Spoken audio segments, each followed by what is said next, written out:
Halo teman-teman, selamat datang kembali di Beta Unboxing. Dan ini adalah Sharp Aquos V, HP yang mungkin teman-teman jarang mendengarnya, tapi memiliki kualitas yang lumayan oke juga teman-teman. So teman-teman, berikut adalah review lengkap dari Sharp Aquos V.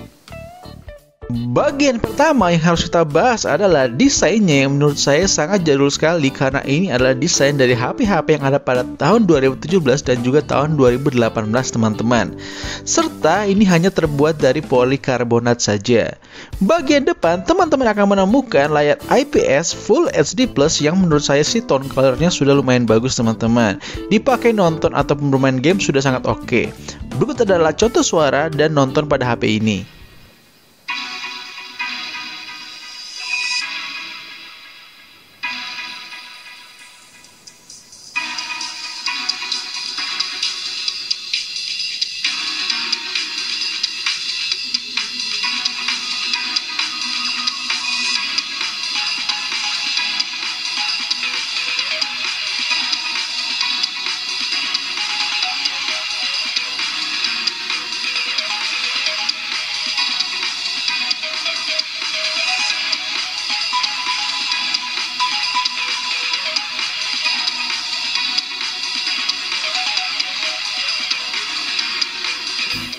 Sangat disayangkan, Sharp Aquos V ini hanya mentok di Android 9 atau Android Pie saja teman-teman.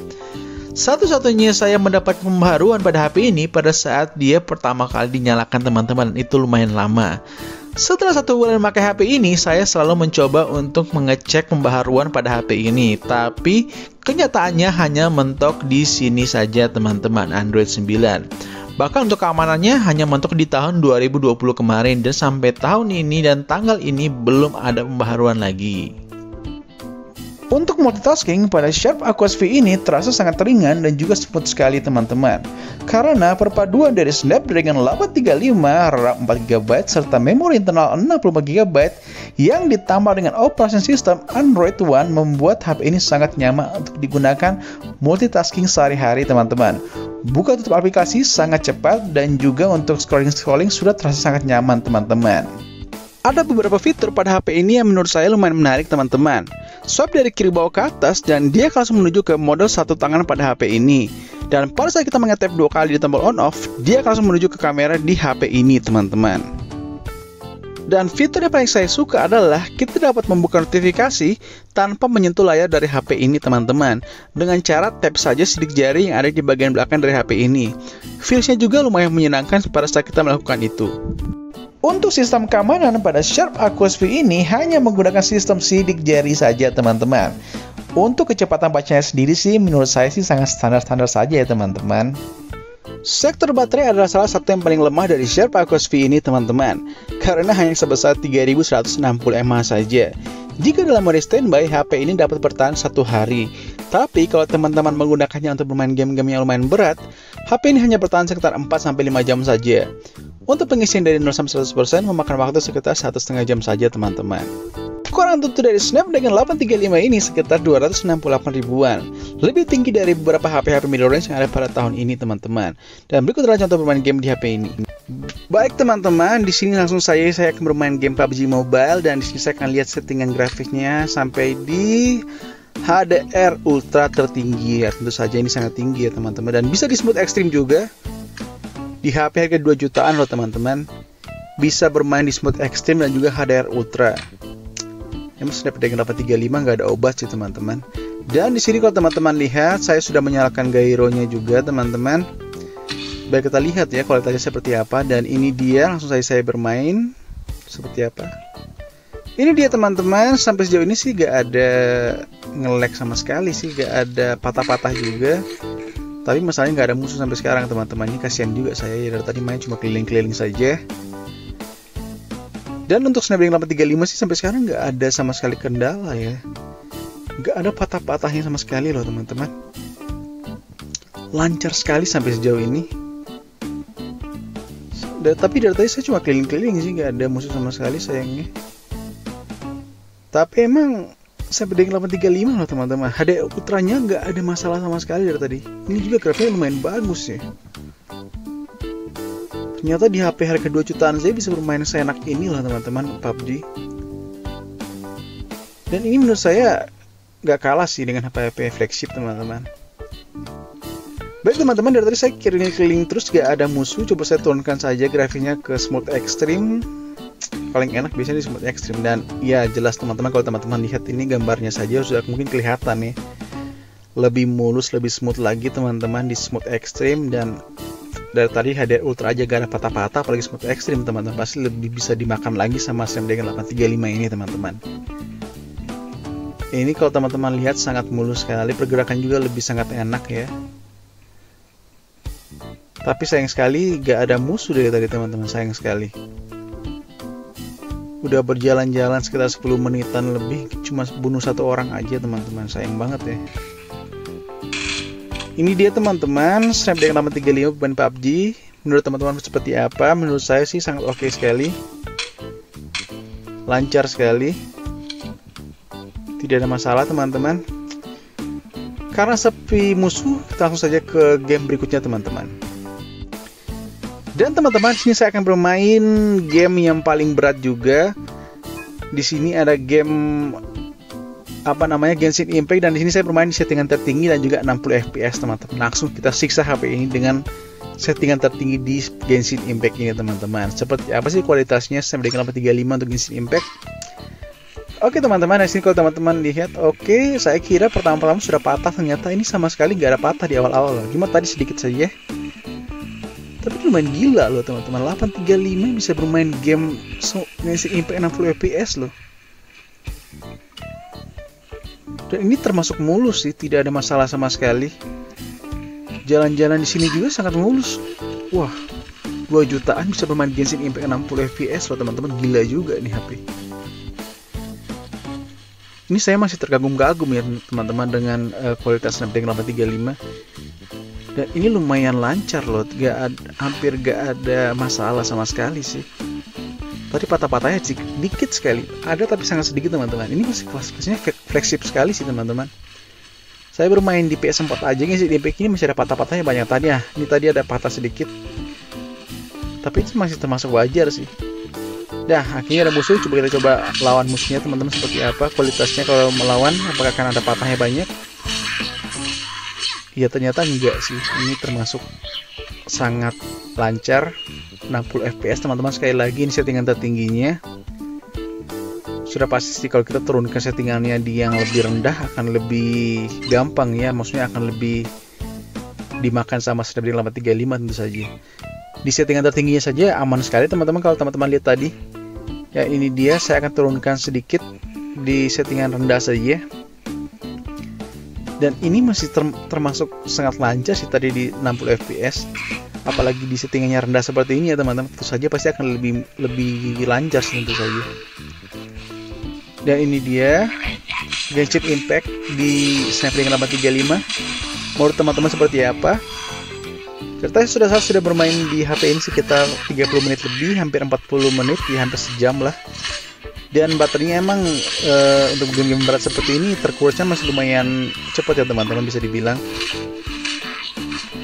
Tapi tidak secepat itu juga sih. Tapi maksudnya untuk ukuran normal sih ini masih lumayan cepat, karena emang Snapdragon 835 apalagi game-game berat wajar lah teman-teman. Tapi ini sangat enak sih untuk bermain game-game berat di HP ini teman-teman, tidak ada masalah sama sekali. Dari tadi saya bermain PUBG dan juga Genshin Impact ini sangat nyaman dan enak sekali.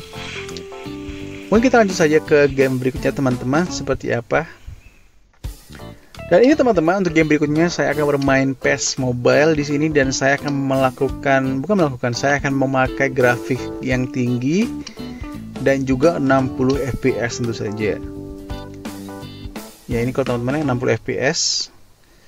Dan mungkin saya tidak akan bermain langsung, saya akan auto saja teman-teman, biar teman-teman saya menceritakan saja seperti apa sih kualitas 60 fps di HP ini, PES Mobile. Di sini pertandingan sudah mulai teman-teman, dan emang ini 60 fps sih. Tapi kita harus lihat sedikit lebih lama karena biasanya kurang stabil ya 60 fps tapi kalau di sini nggak tahu ya, kalau stabil ya luar biasa berarti. Game-game berat kalau dimakan semua sih berarti nggak harus beli HP yang harganya di atas 5 juta teman-teman untuk mendapatkan kualitas bermain game yang menyenangkan ya. 2 juta saya sudah cukup loh. Dan ini 60 fps nya sampai 10 menit awal ini di waktu PES Mobile ini nggak ada masalah sama sekali, sangat lancar sekali teman-teman. Bahkan bisa dibilang ini stabil sih, nggak ada frame drop sama sekali teman-teman. Dan saya sudah bermain sekitar 1 jam lebih, suhunya juga cuma hangat saja, tidak ada yang terlalu mengganggu dari tadi ya teman-teman, sangat lancar saja semuanya. Abis ini mungkin saya akan bermain game yang lebih ringan lagi teman-teman. Ya game member saya semuanya dihancurin sama 9835. Gak dihancurin juga sih, tapi ini jauh lebih baik daripada HP 2 jutaan zaman sekarang teman-teman.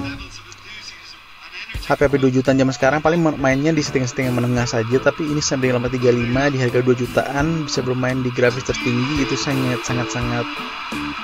ya worth it lah buat teman-teman yang suka bermain game gitu saja.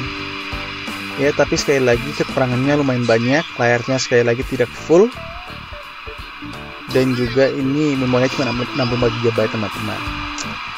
Oke, kita ke game berikutnya.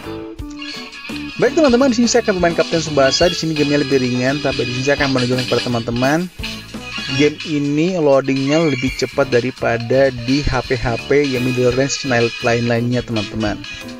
Ini loadingnya termasuk cepat sih, dari tadi saya baru buka sampai sekarang sudah bermain di game ini nggak sampai 1 menit teman-teman. Kalau kita pakai yang HP-HP biasa itu loadingnya biasanya lama sekali teman-teman, dan ini termasuk cepat sih. Dan sekali lagi saya auto saja teman-teman. Untuk game-game berat sampai game-game yang menengah seperti ini sih nggak ada masalah sama sekali. Ini banget termasuk loadingnya cepat sekali teman-teman.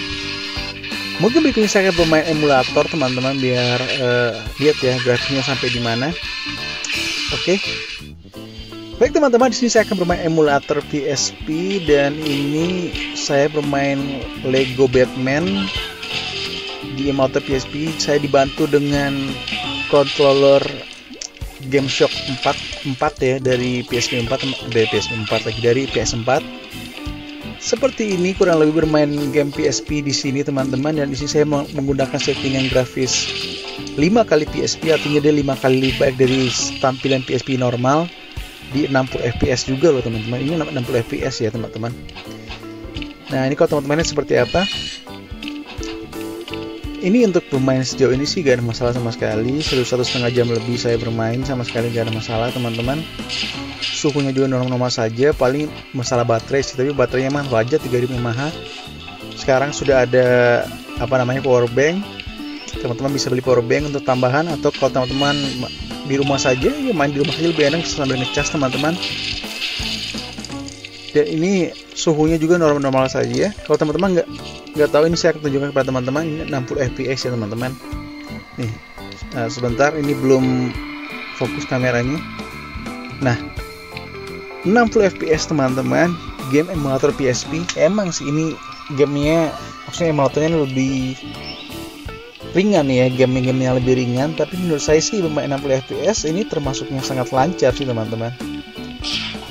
Dan ini grafiknya 5 kali lebih baik dari PSP normal, dan emang ini terlihat lebih HD sekali teman-teman, lebih high sekali teman-teman.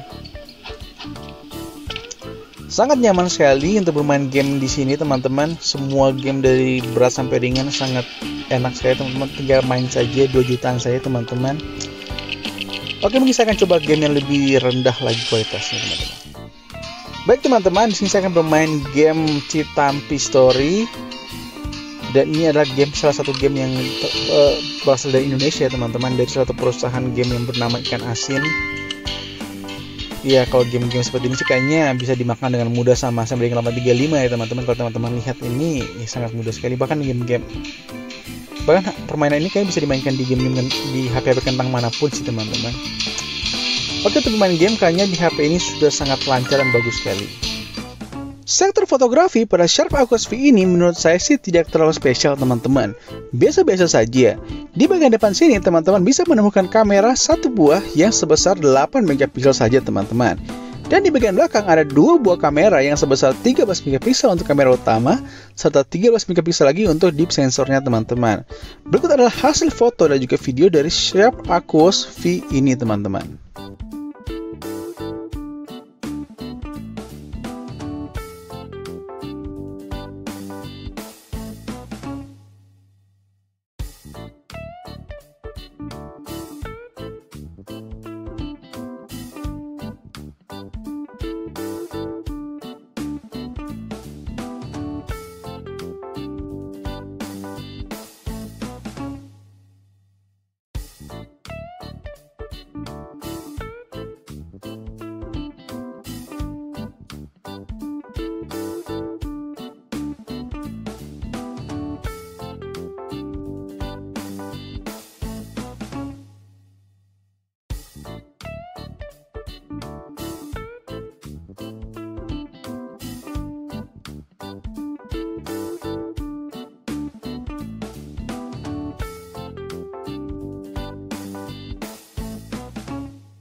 tadi adalah review lengkap dari si Sharp Aquos V ini.